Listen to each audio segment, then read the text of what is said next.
Okay so hello everyone, আসসালামু আলাইকুম। সবাইকে স্বাগত আমাদের আজকের ক্লাসে। তো আমাকে একটু বলেন যে আপনারা সবকিছু দেখতে পাচ্ছেন কিনা এবং সবকিছু ঠিক আছে কিনা, ক্লিয়ার আছে কিনা। যদি সবকিছু ঠিক থাকে তাহলে আমরা আহ, শুরু করব আমাদের আজকের ক্লাস।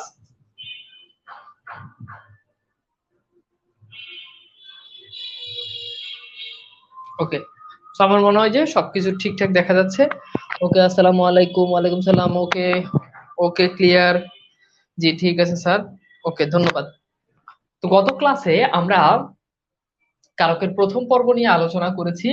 তো এরই ধারাবাহিকতায় আজকে আমরা কারক দ্বিতীয় পর্ব নিয়ে ইনশাল্লাহ আমাদের আজকের ক্লাসে আলোচনা চলবে এবং আজকে আমাদের কারকের শেষ পর্ব। তো আমরা সচরাচর একটু বড় টপিক যেগুলো কারক, বাক্য, সমাস, সমাস আমরা তিনটা ক্লাসে করব। এরকম আমরা দুইটা তিনটা করে ক্লাসে ভাগ করেছি, যাতে করে আমরা বেশি সময় ধরে এবং ডিটেলসে যাতে ব্যাপারগুলো পড়তে পারি এবং জানতে পারি। তো আসেন তাহলে আমরা কথা না বাড়িয়ে চলে যাই আমাদের আজকের ক্লাসে। গত ক্লাসে আমরা বলেছিলাম যে পরের ক্লাসে আমরা কর্তৃকারকের প্রকারভেদ শিখবো। আপনাদেরকে একটু বলে রাখি, আমাদের যে নতুন নবম দশম শ্রেণীর বোর্ড বই আছে সেখানে কর্তৃকারককে বলা হয়েছে কর্তাকারক। কি কারক? কর্তাকারক। তো কর্তৃকারক বলেন অথবা কর্তাকারক বলেন, এটা চার প্রকার। কত প্রকার? চার প্রকার। তো আসেন আমরা একটু এই চার প্রকার নিয়ে একটু আলোচনা করি। প্রথমত হচ্ছে মুখ্য কর্তা। এখন মুখ্য কর্তা কে বা মুখ্য কর্তা জিনিসটা আসলে কি, এই জিনিসটা একটু ক্লিয়ার করি। তো মুখ্য কর্তা হচ্ছে, ধরেন কোনো একটা কর্তা যে নিজে নিজে সরাসরি কাজ করতেছে, এরকম কর্তাকে বলা হয় তাকে মুখ্য কর্তা। অর্থাৎ যেই কর্তা সরাসরি নিজের কাজ নিজে করে। সহজ কথা, মুখ্য মানে হচ্ছে প্রধান, অর্থাৎ যেখানে কর্তাই প্রধান। কর্তা কারো মধ্য দিয়ে কোনো কাজ করায় না, নিজে নিজে যখন কর্তা কাজ করে তখন সেই কর্তাকে বলা হয় সেটা হচ্ছে মুখ্য কর্তা। তখন সেই কর্তাকে কি বলে? সেই কর্তাকে বলা হয়, সেই কর্তা হচ্ছে মুখ্য কর্তা। কি কর্তা? মুখ্য কর্তা। আচ্ছা আসেন, যেমন আমি দেখলাম যে মেয়েরা ফুল তোলে। এখন আপনি খেয়াল করে দেখেন, মেয়েরা ফুল তোলে, এখানে এই যে মেয়েরা আছে এটা নিঃসন্দেহে এখানে কাজ করতেছে মেয়েরা, এজন্য এটা হচ্ছে কর্তা। এখন খেয়াল করে দেখেন এই জায়গাতে ফুল তোলার কাজটা কে করে? মানে মেয়েরা করে, অবভিয়াসলি মেয়েরা করে। এখন দেখেন মেয়েরা কিন্তু এখানে কারো সাহায্য সহযোগিতা নিয়ে কাজ করতেছে না, ডিরেক্টলি মেয়েরাই কাজ করতেছে। যেহেতু, একটা মিনিট আমি একটু দেখি। আচ্ছা, তো যেখানে ছিলাম যে যেহেতু এখানে মেয়েরাই ডিরেক্টলি কাজ করতেছে, সুতরাং আমরা বলতে পারি যে এখানে মুখ্য কর্তা হচ্ছে মেয়েরা। ঠিক আছে, তো এখানে মুখ্য কর্তা হচ্ছে কে? মেয়েরা। অর্থাৎ আমি যদি আরেকবার একটু আপনাদেরকে বলি, যে যেখানে কর্তাই মুখ্য, যেখানে কর্তাই প্রধান, অর্থাৎ কর্তা ডিরেক্টলি যখন কাজ করে তখন সেটাকে বলা হয় সেটা হচ্ছে মুখ্য কর্তা। তাহলে এইখানে এই যে মেয়েরা আছে, এখানে ডিরেক্টলি মেয়েরা কাজ করতেছে, এই জন্য মেয়েরা হচ্ছে এখানে মুখ্য কর্তা। আচ্ছা, এরপর আসুন 2 নাম্বার কর্তৃকারকের যে প্রকারভেদ, সেটা হচ্ছে প্রযোজক কর্তা।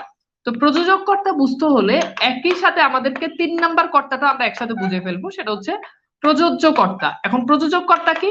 ধরেন আমি আপনাকে বললাম প্রযোজক মানে হচ্ছে যে কাজ করায়, আর কাজটা যার উপর গিয়ে পড়ে সে হচ্ছে প্রযোজ্য কর্তা। জিনিসটা আরো ক্লিয়ার করি। যেমন আমি বললাম যে, খেয়াল করেন, যেমন আমি বললাম যে মা শিশুকে, খেয়াল করেন, মা শিশুকে চাঁদ দেখায়, মা শিশুকে চাঁদ দেখায়। এখন আপনি খেয়াল করে দেখেন এখানে কাজ করাচ্ছে কে? আমাকে একটু বলেন তো, কাজটা করাচ্ছে কে? কাজটা করাচ্ছে কিন্তু মা। যেহেতু মা কাজ করাচ্ছে এই জন্য মা হচ্ছে প্রযোজক কর্তা। এখন মা দেখানোর কাজটা করাচ্ছে, এখন এই দেখানোর কাজটা কার উপর গিয়ে পড়তেছে, অর্থাৎ কাকে দেখাচ্ছে? সেটা হচ্ছে শিশুকে। এই জন্য শিশুটা হচ্ছে প্রযোজ্য কর্তা। শিশুটা কি? প্রযোজ্য কর্তা। তাহলে প্রযোজক কর্তা হচ্ছে যে কাজ করায়, আর প্রযোজ্য কর্তা হচ্ছে যার উপর কাজটা পড়ে, যার উপর কাজটা পতিত হয়, সেটা হচ্ছে কি? প্রযোজ্য কর্তা। এখন আমি আপনাকে যদি বলি, আচ্ছা বলেন তো, আমি লিখলাম যে রাখাল গরু চড়ায়, তাহলে বলেন রাখাল গরু চড়ায়। এখন এখানে আমাকে একটু বলেন তো, রাখাল কোন কর্তা আর গরু কোন কর্তা, দেখি পারেন কিনা।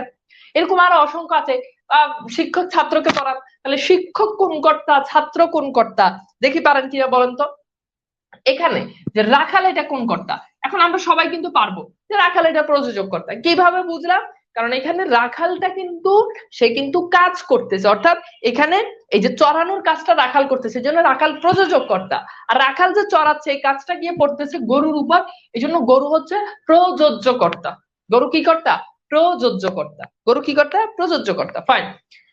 তাহলে 1 নাম্বার হচ্ছে মুখ্য কর্তা, 2 নাম্বার হচ্ছে প্রযোজক কর্তা, 3 নাম্বার হচ্ছে প্রযোজ্য কর্তা। এইবার আসেন 4 নাম্বার। 4 নাম্বার হচ্ছে ব্যতিহার কর্তা। এখন ব্যতিহার কর্তাটা কি? ব্যতিহার কর্তা হচ্ছে যেখানে দুইটা কর্তা একই রকম কাজ করে। দুইটা কর্তা যেখানে একটা, মানে যেখানে দুইটা কর্তাই একই রকম কাজ করে। যেমন আমি লিখলাম যে বাঘে মহিষে এক ঘাটে জল খায় না। বাঘে মহিষে এক ঘাটে জল খায় না। বাঘে মহিষে এক ঘাটে জল খায় না। এখন দেখেন এখানে কিন্তু কর্তা কিন্তু দুইটা, একটা বাঘ আর একটা মহিষ। এখন না খাওয়ার কাজটা কিন্তু বাঘেও করতেছে, মহিষেও করতেছে। এই জন্য 4 নাম্বার যেটা, এটাকে বলা হয়, এটা হচ্ছে ব্যতিহার কর্তা। এইবার আমাকে একটু বলেন তো, এই যে আমাদের কর্তৃকারকের যে 4 প্রকার, অর্থাৎ মুখ্য কর্তা, প্রযোজক কর্তা, প্রযোজ্য কর্তা, 4 নাম্বার হচ্ছে ব্যতিহার কর্তা, এই 4টা প্রকার আমরা ক্লিয়ার কিনা? যদি ক্লিয়ার হই তাহলে আমরা চলে যাব পরের আলোচনায়। তো আমাকে একটু বলেন তো যে এই জিনিসটা ক্লিয়ার কিনা? যে আলহামদুলিল্লাহ ভালো আছি। ওকে, এইবার আমাকে একটু বলেন তো যে এই জিনিসটা আপনাদের কাছে ক্লিয়ার কিনা?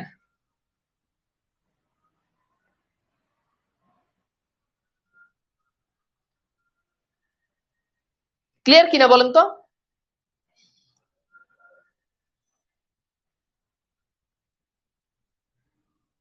ক্লিয়ার? ওকে, তাহলে আমরা মোটামুটি আমাদের কর্তৃকারক যে 4 ধরনের সেটা আমরা ক্লিয়ার। এইবার গত ক্লাসে আমরা 3টা টপিক নিয়ে পড়েছি। আমরা কর্তৃকারক শেষ করেছি, আমরা কর্মকারক শেষ করেছি, এবং আমরা করণকারক শেষ করেছি। এইবার আসেন, এই যে কর্মকারক আর করণকারক, এই দুটোর ভিতরে একটা ঝামেলা আছে। এই যে ঝামেলাটা, এই ঝামেলাটা আমরা আজকে ক্লিয়ার করব। 4 নাম্বারটা আরেকবার হচ্ছে, 4 নাম্বারটা হচ্ছে যে যখন আমি বলবো যে বাঘে মহিষে এক গাঁটে জল খায় না, তখন এখানে কর্তা কিন্তু দুইটা, একটা বাঘ আর একটা মহিষ। পণ্ডিতে লড়াই, কর্তা দুইটা, পণ্ডিত। এখন লড়াই করার কাজটা দুজনেই করে, তো যখন দুইটা কর্তা একই কাজ করে সেটাকে বলা হয় ব্যতিহার কর্তা। আচ্ছা, তো আজকে আমরা যে জিনিসটা পড়বো সেটা হচ্ছে কর্ম আর করণের যে পার্থক্য। তো এখন এইখানে আমাদের একটা ঝামেলা হয়, এই ঝামেলাটা আমি একটু ক্লিয়ার করি। মনে রাখবেন, যদি আমরা কখনো দেখি খেলার ক্ষেত্রে, যদি খেলার নাম বুঝায় তাহলে সেটা হচ্ছে কর্মকারক। যদি কি বুঝায়? খেলার নাম বুঝায়। আর যদি দেখেন যে খেলার উপকরণ বুঝায়, উপকরণ হতে পারে, অথবা আমরা বলতে পারি যে খেলার মাধ্যম বুঝায়, খেলার উপকরণ বা খেলার মাধ্যম বুঝালে সেটা হচ্ছে করণকারক। খেলার উপকরণ বা খেলার মাধ্যম বুঝালে সেটা হচ্ছে করণকারক। এখন আসলে আমি জিনিসটা আপনাদেরকে, এই দুটো পয়েন্ট আপনাদেরকে একদম ইজিলি আপনাদেরকে আমি ক্লিয়ার করে দিই। আসলে আমি একটা উদাহরণ দিই। যেমন আমি লিখলাম যে ছেলেরা, খেয়াল করেন, প্রথম বাক্য লিখলাম ছেলেরা বল খেলে। এখন পরীক্ষাতে প্রশ্ন আসতে পারে যে ছেলেরা বল খেলে, এখানে বল এটা কোন কারণ? ওকে, 1 নাম্বার বাক্য। 2 নাম্বার বাক্য হতে পারে ছেলেরা ক্রিকেট খেলে। ছেলেরা কি খেলে? ক্রিকেট খেলে। এখন প্রশ্ন আসতে পারে এখানে ক্রিকেট কোন কারণ? এখন দুইটা বাক্য আপনি একটু নরমালি চিন্তা করেন। যেমন প্রথম বাক্যে বল, এখন বল কি খেলার নাম নাকি খেলার মাধ্যম? অবশ্যই বল একটা খেলার নাম, বাট বল কিন্তু একটা মাধ্যম, অর্থাৎ বলটাকে আপনি মারেন, এন্ড মারলে সে কিন্তু এটাকে ব্যাট দিয়ে মারে। তো এখন বলটা কিন্তু খেলার একটা মাধ্যম, মানে ওই মাধ্যমটা দিয়ে আপনি খেলেন। বল ছাড়া কি কখনো খেলার অস্তিত্ব আছে? বলেন, নাই। এই জন্য এখানে যে বলটা আছে, এই বলটা এটা হচ্ছে করণ কারক। কি কারক? করণ কারক। কারণ আমরা আগের ক্লাসে জেনেছি যে করণ কারক হচ্ছে যেটা দ্বারা মাধ্যম বুঝাবে। কি বুঝাবে বলেন? যেটা দ্বারা মাধ্যম বুঝাবে। ওকে, ফাইন। এখন দেখেন ছেলেরা ক্রিকেট খেলে। এখন বলেন তো, বল জিনিসটা আপনি হাত দিয়ে ধরলেন, মারলেন। ক্রিকেট কি এমন কোন যন্ত্র, এমন কোন মাধ্যম যেটা আপনি হাত দিয়ে ধরতে পারেন? ক্রিকেট কি, ক্রিকেট কি কোনো যন্ত্রের নাম, কোনো মাধ্যমের নাম, কোনো উপকরণের নাম? না, এটা জাস্ট একটা খেলার নাম। এটা কি? এটা জাস্ট একটা খেলার নাম। তো যখন এই ক্রিকেটটা তারা একটা খেলার নামকে বুঝাচ্ছে, আর আমরা জানি নাম বুঝালে সেটা হচ্ছে কি, সেটা হচ্ছে কর্মকারক। নাম বুঝালে সেটা কি, সেটা হচ্ছে কর্মকারক। আমাকে একটু বলেন তো, এই দুটো উদাহরণ, প্রথমটা কেন করণকারক হলো এবং দ্বিতীয়টা কেন কর্মকারক হলো, এই ব্যাপারটা আপনি বুঝছেন কিনা? যদি এই ব্যাপারটা বুঝেন তাহলে আমি আপনাকে পরের আলোচনায় নিয়ে যাচ্ছি। বুঝছেন কিনা আমাকে একটু বলেন। যদি বুঝেন তাহলে আমরা এরকম সিমিলার আরো অনেকগুলো উদাহরণ দিয়ে আমি ট্রাই করব, এবং আপনারা সেগুলো সলভ করার জন্য চেষ্টা করবেন। তো আমি অনেকগুলো উদাহরণ আপনাদেরকে দিব। ওকে, ক্লিয়ার? বুঝছেন? ওকে, ফাইন। কারো কোনো ডাউট থাকলে বলেন। এবার আসেন আমরা চলে যাই, এইবার আসেন আমরা একটু চলে যাই যে এরপরের আমরা কিছু বাক্য দেখি, এবং বাক্যগুলো থেকে আমি 1 2 দিয়ে বাক্যগুলো লিখতেছি, যেহেতু আমরা আগের একটা বাক্য শিখেছি। তো আমরা 3 নম্বর বাক্য থেকে শুরু করি। ওকে, ফাইন। আমি লিখলাম যে ছেলেরা, খেয়াল করেন, আমি লিখলাম ছেলেরা হাডুডু খেলে। ছেলেরা হাডুডু খেলে। এখন প্রশ্ন হচ্ছে এখানে হাডুডু এটা কোন কারক? উত্তর করেন। 4 নাম্বার আমি লিখলাম ছেলেরা সাঁতার কাটে। ছেলেরা সাঁতার কাটে। এখন প্রশ্ন হচ্ছে যে এখানে সাঁতার এটা কোন কারক? ওকে, আচ্ছা 5 নাম্বার আমি লিখলাম ছেলেরা মার্বেল খেলে। ছেলেরা কি খেলে? মার্বেল খেলে। এটা কোন কারক? 6 নাম্বার আমি লিখলাম ছেলেরা ফুটবল খেলে। এখানে ফুটবল কোন কারক? দ্রুত একটু উত্তর করেন। অর্থাৎ হাডুডু, সাঁতার, মার্বেল, এরপর হচ্ছে কি ফুটবল।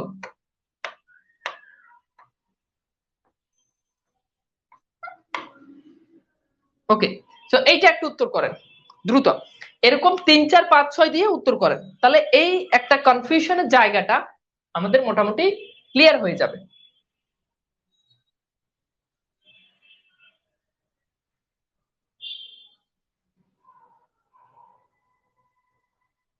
দেখেন, ট্রাই করে দেখেন, আমি যে ফরম্যাটে আপনাকে শিখাইছি জিনিসটা কিন্তু তাই, জিনিসটা কিন্তু তাই, কঠিন কোনো জিনিস কিন্তু নয়। আপনি জাস্ট আমার নিয়মের সাথে মিলাবেন, দেখবেন যে আপনি পারতেছেন। ওকে, দ্রুত দ্রুত। ওকে, ভেরি গুড, ভেরি গুড। আচ্ছা, এইবার আসেন আমরা একটু দেখি, আলোচনায় যাই।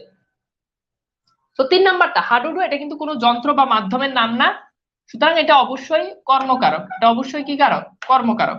আচ্ছা, ছেলেরা সাঁতার কাটে। এখন সাঁতার এটাও কিন্তু কোনো মাধ্যমের নাম না, এটা কোনো যন্ত্রও না, সুতরাং এটা হচ্ছে কর্মকারক। এবার আসেন মার্বেল, ফুটবল। এখন ফুটবলকে অনেকে বলবেন ভাইয়া ফুটবল তো খেলার নাম, তো কি হয়েছে তাতে? ফুটবল কিন্তু একটা যন্ত্রের নামও, ফুটবল একটা কিসের নাম? একটা মাধ্যমের নামও, সুতরাং নিচের যে দুটা, এই দুটো হচ্ছে করণ কারক। নিচের যে দুটো, এই দুটো কি করণ কারক। এইবার আমাকে একটু বলেন তো, এই যে কনসেপ্টটা আছে, এই ঝামেলাটা আপনারা ক্লিয়ার কিনা আমাকে একটু বলেন। এই ঝামেলাটা আপনারা ক্লিয়ার কিনা একটু আমাকে জানিয়ে দেন, তাহলে আমি চলে যাব পরের আলোচনায়। ওকে, ক্লিয়ার? এই কেসটা ক্লিয়ার হইলে আমাকে বলেন। ওকে, ক্লিয়ার সবাই, ভেরি গুড। তো এইবার আসেন,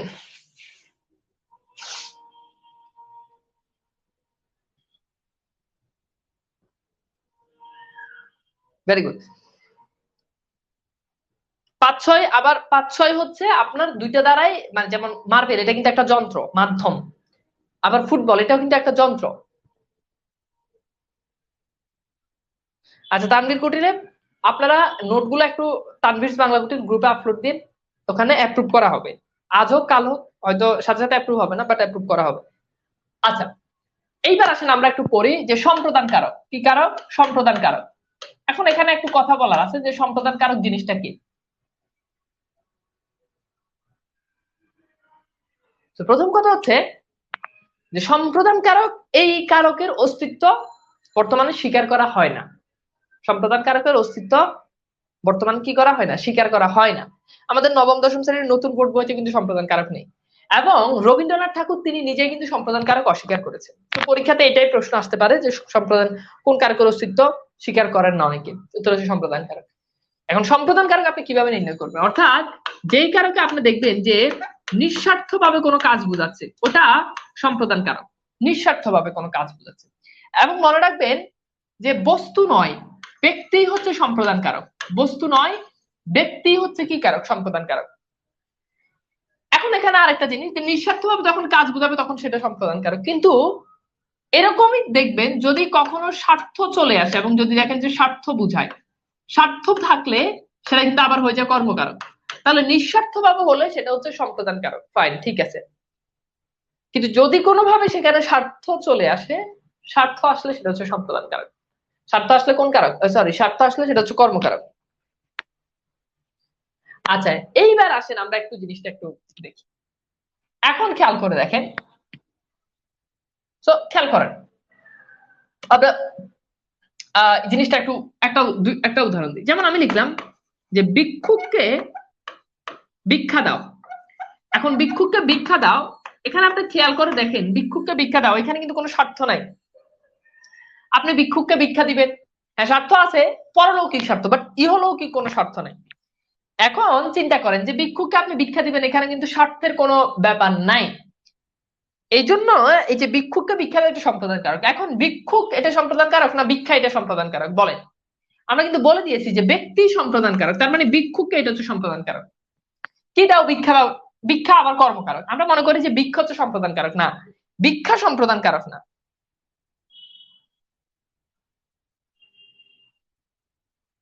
ঠিক আছে? আচ্ছা, তাহলে ভিক্ষুককে ভিক্ষা দেওয়া, এখানে ভিক্ষুককে এটি হচ্ছে সম্পাদন কারক। আমার মনে হয় জিনিসটা বুঝতে পেরেছে। তার মানে এখানে কিন্তু কোনো স্বার্থ নাই, এরকম নিঃস্বার্থ ভাবে যতগুলো কারক হতে পারে। যেমন আমি লিখলাম যে অন্ধ জনে দেও আলো, অন্ধজনে দেও আলো, মানে অন্ধজনকে আলো দাও, তাহলে এটা নিঃসন্দেহে নিঃস্বার্থ ভাবে হয়। এই জন্য অন্ধজনে এটা কিন্তু তখন সম্প্রদান কারক হয়ে যাবে। কিন্তু একই রকম বাক্যগুলোর ভিতরে যদি আপনি দেখেন স্বার্থ চলে আসছে, তখন কিন্তু সেটা কিন্তু আবার কর্মকারক হয়ে যাবে। যেমন আসেন ভিক্ষুককে ভিক্ষা দেয়, এটা সম্পাদন কারক। কিন্তু ধরেন আমি বললাম যে ধোপাকে কাপড় দাও, ধোপাকে কাপড় দাও। এখন ধোপাকে কাপড় দাও, আপনারা দেখেন এখানে যখন আপনি ধোপাকে যখন কাপড় দিচ্ছেন, তখন কিন্তু এখানে একটা স্বার্থের ব্যাপার চলে আসতেছে, মানে আপনি তাকে টাকা দিচ্ছেন আর সে আপনাকে বিনিময়ে কাজ করে দিচ্ছে। সুতরাং এখানে ধোপাকে এটা কিন্তু সম্প্রদান কারক হবে না, এটা হয়ে যাবে কি, এটা হয়ে যাবে কর্মকারক, এটা হয়ে যাবে কি কর্মকারক। আচ্ছা, এইবার এই কনটেন্টটা এই ব্যাপারটা বুঝতে পারছেন কিনা, অর্থাৎ যখন কর্মকারক কখন কর্মকারক হবে, কখন সম্প্রদান কারক হবে, এই জিনিসটা বুঝলে আমি আপনাদেরকে পরের ডাউট ক্লিয়ার এর ব্যাপারটাতে চলে যাব কিভাবে এই জায়গাগুলোতে ঝামেলা হয় সেগুলো কিছু উদাহরণ আপনাদেরকে দিব। আগে বলেন যে এইগুলো ক্লিয়ার কিনা। গ্রুপে যদি পোস্ট না দেন, নোট না দেন, সমস্যা হবে না, তবে দেওয়াটা উচিত। আমি এটা প্রথমের দিকে ক্লাসে বলেছি যে কেন দিবেন, না দিলে কি হবে। আচ্ছা, হ্যাঁ, ক্লিয়ার ক্লিয়ার।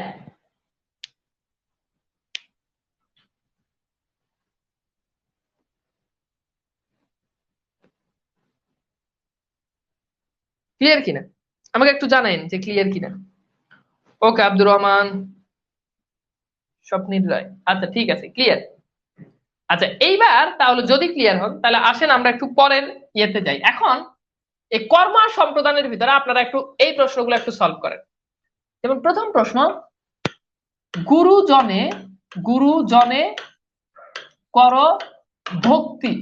এখন গুরুজনে কর ভক্তি, এইটা একটু উত্তর করেন যে গুরুজনে কর ভক্তি এইটা, ঠিক আছে, এইটা একটু সলভ করেন। 2 নাম্বার, 2 নাম্বার লিখেন যে আহ 2 নাম্বার, 2 নাম্বার হচ্ছে সমিতিতে, সমিতিতে টাকা দাও। 3 নাম্বার, সমব্যয় সমিতিতে টাকা দাও।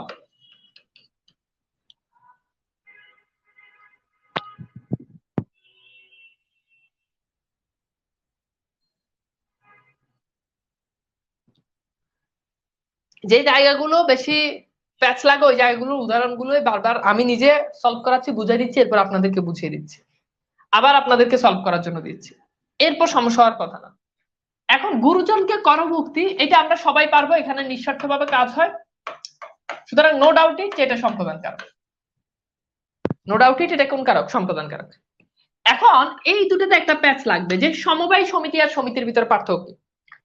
ধরেন আপনি কোন একটা সমিতিতে টাকা রাখছেন, টাকা রাখার পরে আপনি রাখছেন 5 টাকা, সে আপনাকে 1 মাস পর দিছে 10 টাকা, এই যে প্রফিট দিছে, বেনিফিট দিছে, এইটা বেনিফিট যখন দেয় তখন সেটাকে বলা হয়, সেটা হচ্ছে সমবায় সমিতি। সেটা কি, সেটা হচ্ছে সমবায় সমিতি। তাহলে প্রশ্ন হচ্ছে ভাই শুধু সমিতি কি।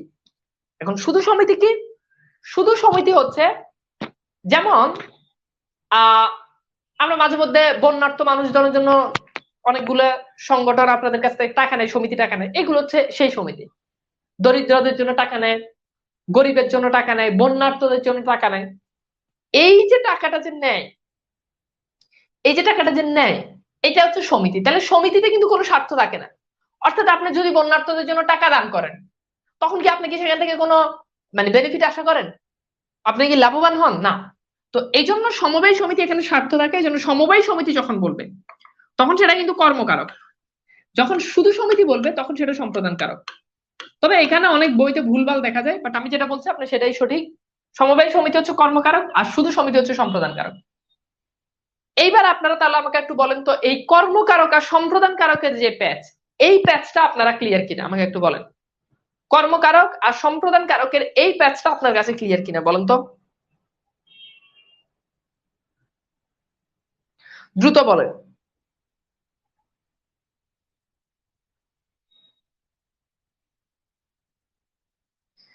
3 নাম্বার কর্মকারক হইলো না, কারণ 3 নাম্বারটাতে স্বার্থ থাকে। ওই যে বললাম 5 টাকা দিলে, সমবায় সমিতিতে টাকা দিলে বা যে কোনো জিনিস দিলে তারা আপনাকে একটা লভ্যাংশ দেয়। এই লভ্যাংশ দেওয়ার কারণে এটা কিন্তু বেনিফিট থেকে যায়। সম্প্রদানের আর কিছু উদাহরণ, মানে কত উদাহরণ লাগবে ভাই? আমি বললাম যে যে হজের জন্য মক্কা যায়, তাহলে হজের জন্য মক্কা যাচ্ছে, এখানে কিন্তু কোনো শর্ত নাই, ঠিক আছে। কিন্তু যদি বলি চাকরির জন্য মক্কা যায়, এখানে আবার স্বার্থ আছে, এটা কিন্তু কর্মকারক। গুরুজনকে করণতি, এটা সম্প্রদান কারক, এটা কিন্তু এটার মতো, গুরুজনকে করভুক্তি বা গুরুজনকে করণতি। আচ্ছা ঠিক আছে, ক্লিয়ার। এইবার আসেন আমাদের মোটামুটি এই জায়গাগুলোতে আমাদের, আমার মনে হয় যে আমরা জিনিসটা বুঝতে পেরেছি। এইবার আসেন আমরা একটু দেখি অপাদান কারক তার অধিকরণ কারকের ভিতরে একটা প্যাচ আছে, অর্থাৎ কখন অপাদান হবে আর কখন অধিকরণ হবে, এই জায়গাতে একটা প্যাচ আছে।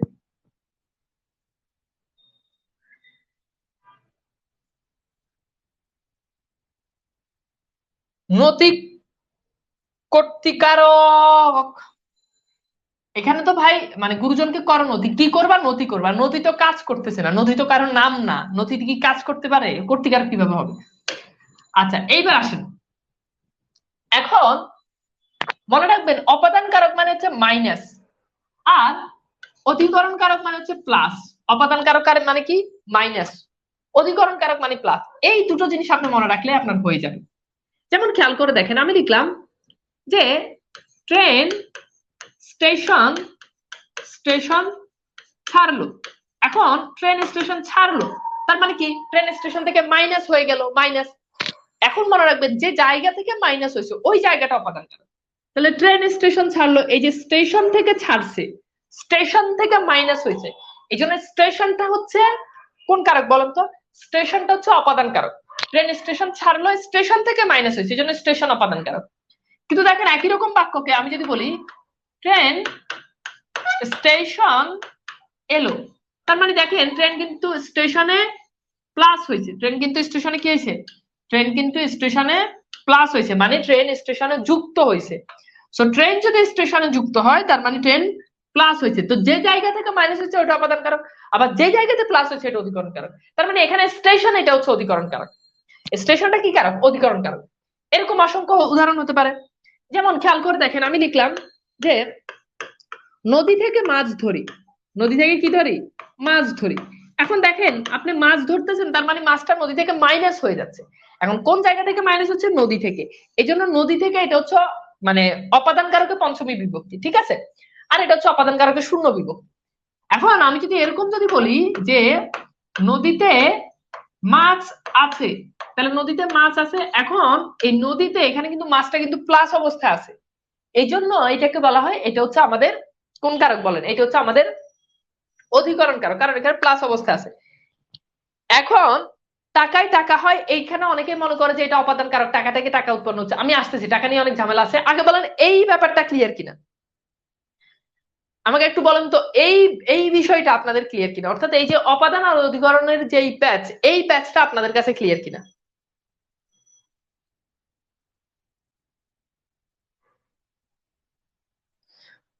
প্যাচটা ক্লিয়ার কিনা? তাহলে আমি পরের আলোচনায় যাবো এবং আপনাদেরকে কিছু প্র্যাকটিস দিব। ক্লিয়ার হইলে আমাকে বলেন, আমি পরের আলোচনায় যাব এবং আপনাদেরকে কিছু প্র্যাকটিস দিব। ওকে ফাইন, সবাই ক্লিয়ার। তাহলে আসেন এবার আপনারা আমার সাথে সাথে একটু সলভ করেন। সো আমি লিখলাম যে বনে বাঘ থাকে। এখন উত্তর করেন এখানে বনে এটা কোন কারক? 2 নাম্বার, খাঁচা থেকে পাখি বের হলো, এখানে খাঁচা থেকে এটা কোন কারকে কোন বিভক্তি? 3 নাম্বার,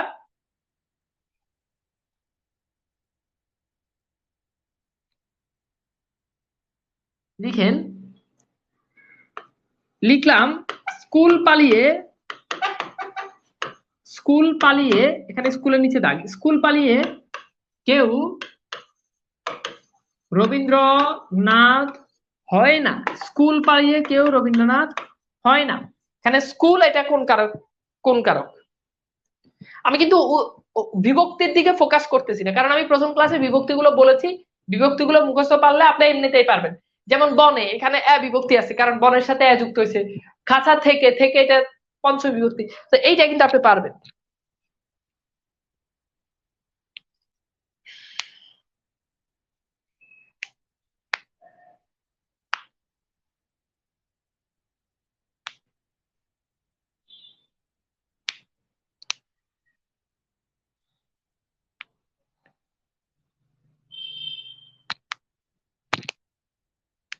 দ্রুত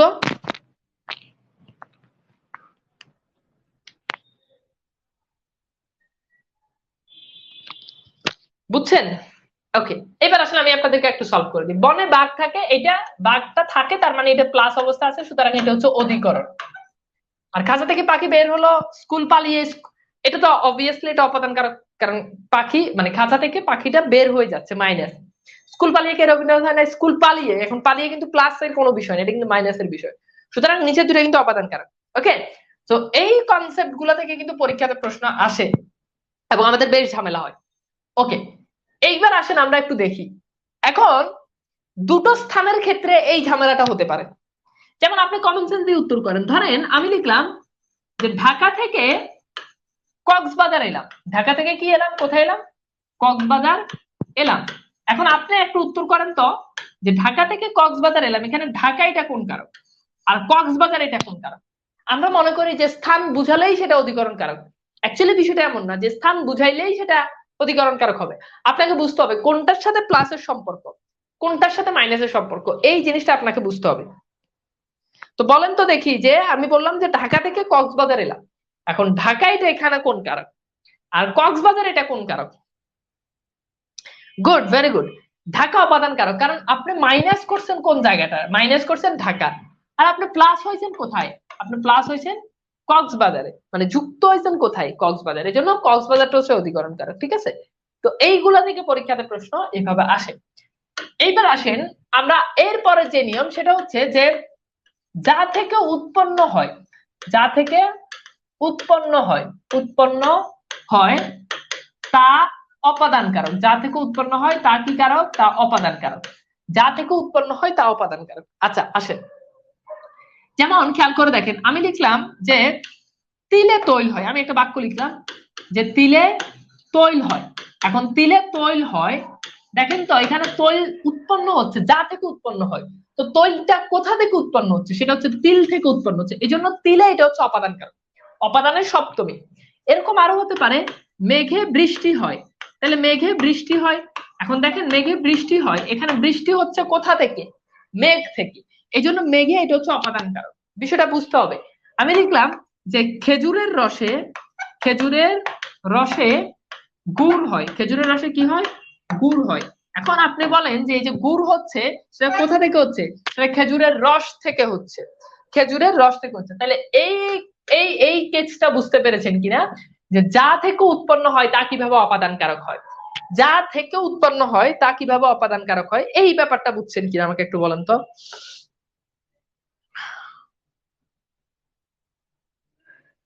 বুঝছেন? যে বুঝলে আমাকে একটু বলেন যে ভাই বুঝতে পেরেছি।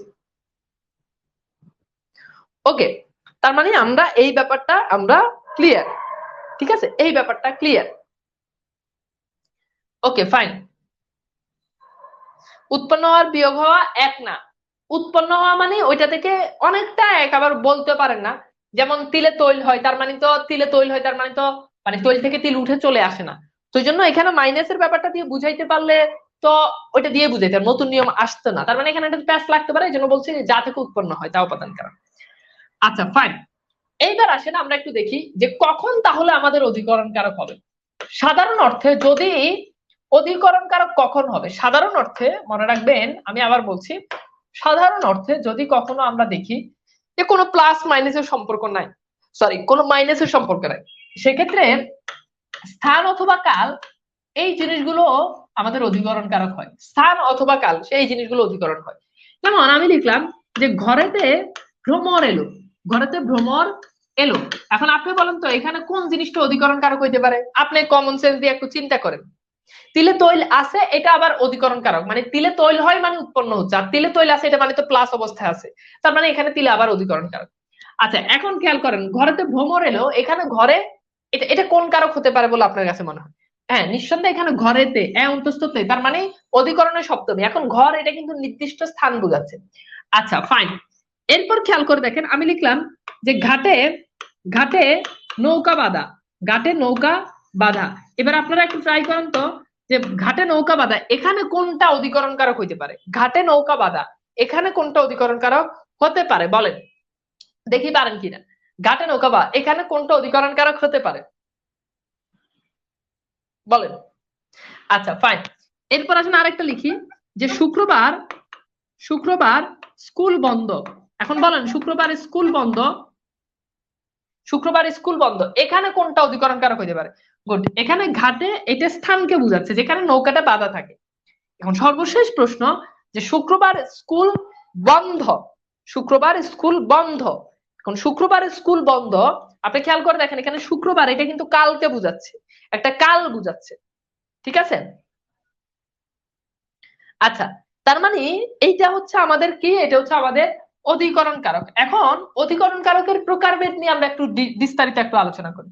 সাধারণত আমাদের অধিকরণ কারক তিন ধরনের, যেমন একটা হচ্ছে কালাধিকরণ, প্রথমত এক নাম্বার হচ্ছে কি কালাধিকরণ, ওকে।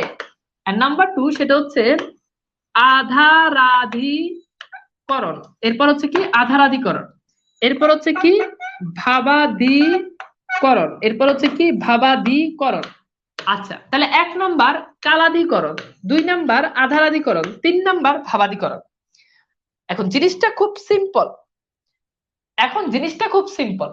কালাধিকরণ মানে কি কাল, এখন আমরা কিন্তু আগেই জানি যে কাল বুঝালে সেটা অধিকরণ কারক। এখন অধিকরণের কোন প্রকার ভেদের ভিতরে যাবে? সেটা হচ্ছে কালাধিকরণের ভিতরে যাবে, কারণ টাইম বুঝালে সময়কে বুঝালে সেটা অধিকরণ কারক। কেমন কেমন অধিকরণ কারক? কালাধিকরণ। যেমন আমি লিখলাম যে প্রভাতে উঠিল রবি, প্রভাতে উঠিল উঠিল রবি লোহিত বরণ ডট ডট। এখন প্রভাত এটা কিন্তু কালকে বুঝাচ্ছে, আমি বললাম যে শুক্রবার স্কুল বন্ধ, এখানে কিন্তু শুক্রবার এটাও কিন্তু কালাধিকরণ, কারণ এটা দ্বারা কালকে বুঝাচ্ছে, একটা সময়কে নির্দেশ করতেছে, ঠিক আছে? এরপর আসেন আমরা দুই নাম্বার যে ব্যাপার এটা পড়ি, তিন নাম্বার ব্যাপারটা একটু পড়ি, অর্থাৎ আধারাধিকরণ এটা একটু পরে পড়তেছি কারণ এটা আবার প্রকারভেদ আছে। এইবার আসেন ভাবাধিকরণ।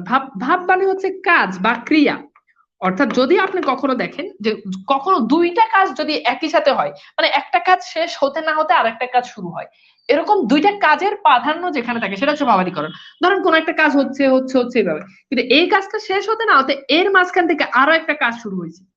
এখন আসলে উদাহরণটা দিই তাহলে বুঝতে পারবেন। আমি দেখলাম যে সূর্যোদয়ে আধার দূর হয়, সূর্যোদয়ে আধার দূর হয়। এখন দেখেন তো সূর্যোদয় আধার দূর হয়, এখানে সূর্য উদয় হচ্ছে এটা একটা কাজ, দেখেন এখানে কাজ কিন্তু দুইটা, একটা হচ্ছে দেখেন সূর্য এভাবে উদয় হচ্ছে, এটার সাথে সাথে আরো একটা কাজ হচ্ছে, সেই কাজটা কি মনে আছে? যে যত সূর্য উঠতেছে তত আধার কিন্তু কি হচ্ছে, দূর হয়ে যাচ্ছে। তাহলে এখানে দুইটা কাজ, একটা সূর্য উঠতেছে আর একটা আধার দূর হয়ে যাচ্ছে, একটা সূর্য উঠতেছে একটা কাজ, আর একটা আধার দূর হয়ে যাচ্ছে, এটা একটা কাজ। এরকম আরো হতে পারে, আমি লিখলাম যে কান্নায় শোক মন্দীভূত হয়, কান্নায় শোক কি হয়, মন্দীভূত হয়। এখন দেখেন এখানে কিন্তু দুইটা কাজ, একটা কান্না হচ্ছে হচ্ছে এটা একটা কাজ, এই কান্নার সাথে সাথে এট এ টাইম আরো একটা কাজ হচ্ছে, সেটা হচ্ছে আপনার শোক কমে যাচ্ছে। এখানে যত সূর্য উঠতেছে তত আধার দূর হয়ে যাচ্ছে, এখানে যত কান্না হচ্ছে তত কি হচ্ছে, শোক মন্দীভূত হয়ে যাচ্ছে। তার মানে যখন দুইটা কাজ একই সাথে, একটা কাজের সাথে আরেকটা কাজ সম্পর্কিত, একটা কাজ যত হচ্ছে আরেকটা কাজ তত ডাউন হচ্ছে, এরকম বুঝালে সেটা হচ্ছে ভাবাধিকরণ। আমাকে একটু বলেন তো কালাধিকরণ আর ভাবাধিকরণটা ক্লিয়ার কিনা, এরপর আমি আধারাধিকরণটা বুঝাবো।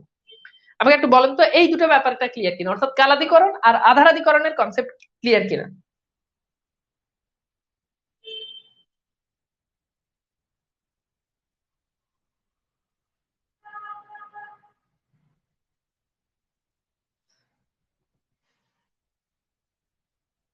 লাস্টেরটা আবার বলতেছি, লাস্টেরটা হচ্ছে যখন দুইটা কাজ, যেমন কান্না হচ্ছে এটা একটা কাজ, শোক চলে যাচ্ছে এটা আরেকটা কাজ, দুইটা কাজ যখন হবে।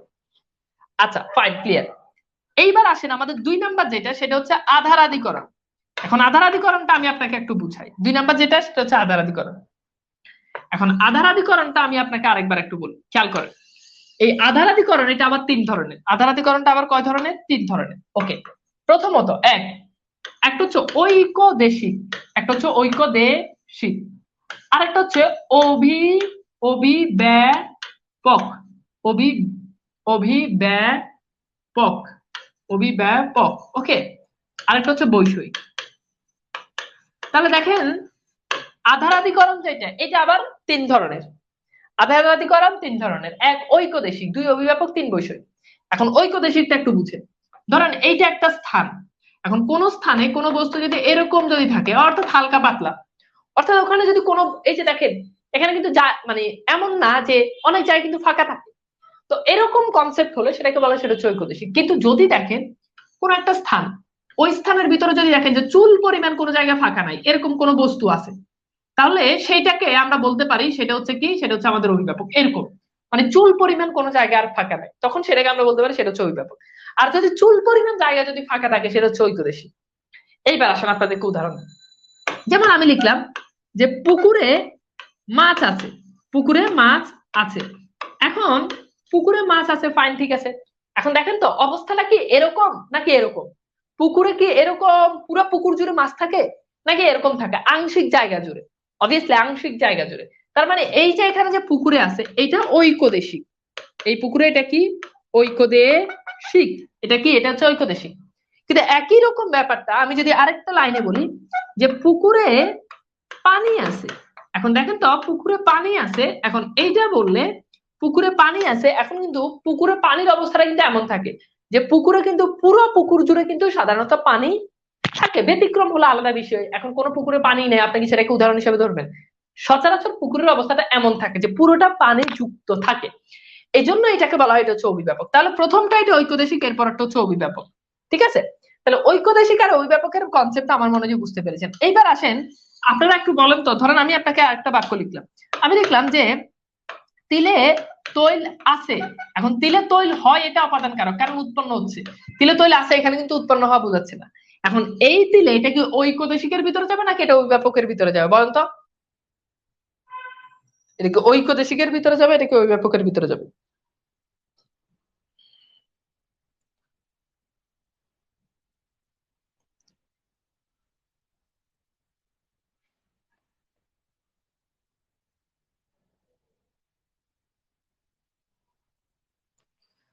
গুড, ভেরি গুড, এটা অভিভাবকের ভিতরে যাবে। কারণ আপনি দেখবেন যে তিলের পুরোটা জুড়ে জুড়ে কিন্তু এভাবে কিন্তু উপরে কিন্তু তৈরি থাকে, তার মানে এটা অভিব্যাপক, ঠিক আছে, এটা অভিব্যাপক। তাহলে আমাদের ঐকদেশিক আর অভিব্যাপকের ব্যাপারটা ক্লিয়ার। 3 নাম্বার সর্বশেষ যেটা, সেটা হচ্ছে বৈষয়িক। ভাই এটা খুবই সিম্পল, কোন বিষয় সম্পর্কে আপনার যদি দক্ষতা বুঝায়, কিংবা যদি দেখেন কোন বিষয় সম্পর্কে আপনার অদক্ষতা বুঝায়, কোন বিষয় সম্পর্কে দক্ষতা বুঝালে অথবা কোন বিষয় সম্পর্কে অদক্ষতা বুঝালে সেটা বৈষয়িক অধিকরণ কারক। যেমন আমি লিখলাম যে ছেলেটি ব্যাকরণে ব্যাকরণে ভালো, ছেলেটি ব্যাকরণে ভালো। এখন এটা তার দক্ষতা বুঝাচ্ছে, এই জন্য যে বিষয় দক্ষতা বুঝায় সেটা কিন্তু আধারাধিকরণ, সরি, সেটা কিন্তু বৈষয়িক অধিকরণ কারক, ঠিক আছে। এখন আমি যদি বলি যে ছেলেটি অঙ্কে কাঁচা, এই যে অঙ্কে কাঁচা এটা তার অদক্ষতা, তার মানে এখানে অঙ্কে এটাও হচ্ছে বৈষয়িক। অর্থাৎ কোন বিষয় সম্পর্কে, যে বিষয় সম্পর্কে কোন দক্ষতা বুঝাবে কিংবা অদক্ষতা বুঝাবে, ওইটা বৈষয়িক অধিকরণ কারক। এইবার আমাকে একটু বলেন তো, এই যে টোটাল আমাদের যে আধারাধিকরণের যে প্রকারভেদ, এইটা ক্লিয়ার কিনা? টোটাল আধারাধিকরণের যে প্রকারভেদ, এইটা ক্লিয়ার কিনা বলেন দ্রুত? টোটাল আধারাধিকরণের এই প্রকারভেদটা এটা আমাদের ক্লিয়ার কিনা?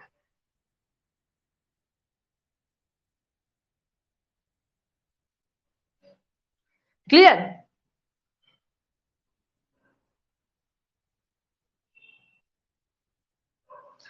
ওকে, ফাইন। এইবার আসেন আমাদের মোটামুটি বেসিক কারক শেষ, কর্তৃ, কর্ম, করণ, অপাদান, সম্প্রদান, অধিকরণ সবই শেষ। এখন দুইটা ব্যাপার আছে, এই দুইটা ব্যাপার আপনাদেরকে একটু বুঝি। একটা হচ্ছে সম্বন্ধ কারক বা সম্বন্ধ পদ, যেটাকে বলে থাকে একই জিনিস। একটা হচ্ছে সম্বন্ধ কারক বা সম্বন্ধ পদ কি, আরেকটা হচ্ছে সম্বোধন, সম্বোধন, ঠিক আছে, আরেকটা হচ্ছে সম্বোধন। এখন সম্বোধনটাকে এটা আগে ক্লিয়ার করি। সম্বোধন হচ্ছে আপনি কাউকে আহ্বান করবেন, কাউকে ডাকবেন, এই যে কাউকে ডাকলে সেটা হচ্ছে সম্বোধন পদ। যেমন আপনি লিখলেন ওহে কোথায় গেছো, এই যে ওহে, এই যে ওহে আপনি তাকে সম্বোধন করছেন, অর্থাৎ কাউকে সম্বোধন করলে সেটা সম্বোধন পদ। খুব সিম্পল বিষয়। আমি লিখলাম রহিম এদিকে এসো। এই যে রহিম এদিকে এসো, এখানে আপনি রহিমকে সম্বোধন করছেন, এই জন্য রহিম এটা হচ্ছে সম্বোধন পদ। মনে রাখবেন সম্বোধন পদের পরে সবসময় কমা বসে। সম্বোধন পরের পরে সবসময় কি বসে? কমা বসে। আমি বললাম ওগো কোথায় তুমি, এই যে ওগো এটা হচ্ছে সম্বোধন পদ। আর সম্বন্ধ পদ হচ্ছে এমন পদ যেই পদ ক্রিয়ার সাথে সম্বন্ধ রাখে না, যেই পদ ক্রিয়ার সাথে সম্পর্ক রাখে না। যেমন আমি লিখলাম রহিমের ভাই করিম, রহিমের ভাই করিম হ্যাঁ চাকরি পেয়েছে। ধরেন আমি বললাম যে রহিমের ভাই করিম চাকরি পেয়েছে। এখন খেয়াল করে দেখেন রহিমের ভাই করিম চাকরি পেয়েছে। এখন এখানে পেয়েছে ক্রিয়ার সাথে সম্পর্কিত কি রহিম নাকি করিম? মানে রহিমের ভাই করিম, মানে রহিমের ভাই এটা কি কোনোভাবে সম্পর্ক, রহিম কি সম্পর্কিত না করিম সম্পর্কিত? অবশ্যই করিম সম্পর্কিত, কারণ পেয়েছে, কে পেয়েছে? করিম পেয়েছে। এখন রহিমের যে পদটা আছে এই পদের সাথে কিন্তু ক্রিয়ার সাথে কোনো সম্বন্ধ নাই, সম্পর্ক নাই। তো যেটা সম্পর্ক নাই সেটা হচ্ছে সম্বন্ধ পদ। তাহলে সম্পর্ক, সম্বন্ধ পদ আর সম্বোধন পদ, এটা ক্লিয়ার। এইবার আমাকে একটু বলেন আমাদের যে টোটাল কারকের যে কনসেপ্ট, টোটাল কারকের যে কনসেপ্ট, টোটাল কারকটা আপনি বুঝতে পেরেছেন কিনা এই দুইটা ক্লাসের মধ্যে? এর থেকে সহজ ভাবে কারক বোঝানো সম্ভব না। যত কৌশল আছে, যত টেকনিক আছে, সবকিছু দিয়ে আমি বোঝানোর জন্য চেষ্টা করেছি। এইবার আমাকে একটু বলেন এই ব্যাপারটা ক্লিয়ার কিনা, কারো কোনো প্রশ্ন থাকলে করতে পারেন। এইবার আসেন টাকার ব্যাপারটা আমি একটু সলভ করি। টাকার ব্যাপার, ভেরি গুড, ভালো। এখন আমি এটা সলভ করতেছি তার আগে আপনাদেরকে একটু এটা বলি। এখন খেয়াল করে দেখেন একটা বাক্য আমি লিখলাম যে টাকায় টাকা আনে, টাকায় টাকা আনে। এখন দেখেন টাকায় টাকা আনে, এখানে আনার কাজটা এই যে আনতেছে এটা কিন্তু টাকায় আনতেছে, এই জন্য এখানে আনার কাজটা টাকা করতেছে, এই জন্য এটা হচ্ছে কর্তৃকারক। ঠিক আছে। সম্বোধন পদটা পদ হচ্ছে আপনি কাউকে ডাকবেন, কাউকে আহ্বান করবে, রহিম এদিকে এসো, রহিমকে আহ্বান করছেন, ওগো তুমি কোথায়, ওগো তাকে আহ্বান করছেন, এটা সম্বোধন পদ। তাহলে টাকা টাকা আনে, এখন আনার কাজটা টাকা করে, এই জন্য এটা কর্তৃকারক। আচ্ছা আমি লিখলাম টাকায়, দেখেন আমি লিখলাম টাকায় কিনা হয়, তার মানে এখানে হওয়ার মাধ্যমটা কি? টাকা। কোন মাধ্যম হচ্ছে? টাকার মাধ্যমে হয়, তার মানে এটা হচ্ছে কিন্তু করণ কারক। ঠিক আছে। এরপর আমি লিখলাম টাকায় টাকা হয়। এখন টাকায় টাকা হয়, অনেকেই বলে যে এটা অপাদান কারক। ভাই টাকা থেকে টাকা কি কখনো টাকা উৎপন্ন করতে পারে? না, বরং টাকার মাধ্যমে টাকা হয়। টাকায় টাকা হয় বলতে টাকার মাধ্যমে টাকা হয়, যেহেতু মাধ্যম বোঝাচ্ছে তাই এটা হচ্ছে করণ কারক, তাই এটা হচ্ছে কি কারক? করণ কারক। ঠিক আছে। সম্বন্ধ কারকটা হচ্ছে কি? সম্বন্ধ কারক হচ্ছে যেটা ক্রিয়ার সাথে কোনো সম্পর্ক রাখে না। যেমন রহিমের ভাই করিম বিশ্ববিদ্যালয়ে চান্স পেল, তাহলে বিশ্ববিদ্যালয়ে চান্স পাইছে কি রহিম নাকি করিম? অবশ্যই করিম পাইছে, তার মানে রহিমের সাথে ক্রিয়ার সাথে কোনো সম্পর্ক নাই, এই জন্য রহিমটা হচ্ছে সম্বন্ধ পদ। ঠিক আছে। এইবার আমাকে বলেন, এইবার আমাকে বলেন টোটাল কারকের কনসেপ্ট আপনাদের কাছে ক্লিয়ার কিনা, অর্থাৎ কারকটা বুঝতে পেরেছেন কিনা আমাকে একটু বলেন। কারকটা ক্লিয়ার কিনা আমাকে একটু বলেন। তা আমার মনে হয় যে এই দুটা ক্লাসে আলহামদুলিল্লাহ যথেষ্ট সহজ ভাবে আপনারা জিনিসগুলো বুঝতে পেরেছেন। ওকে, বাকিটা আপনাদের উপর ডিপেন্ড করে। আপনারা বাসায় যত ভালোভাবে প্র্যাকটিস করবেন তত এটা ভালো করে বুঝতে পারবেন।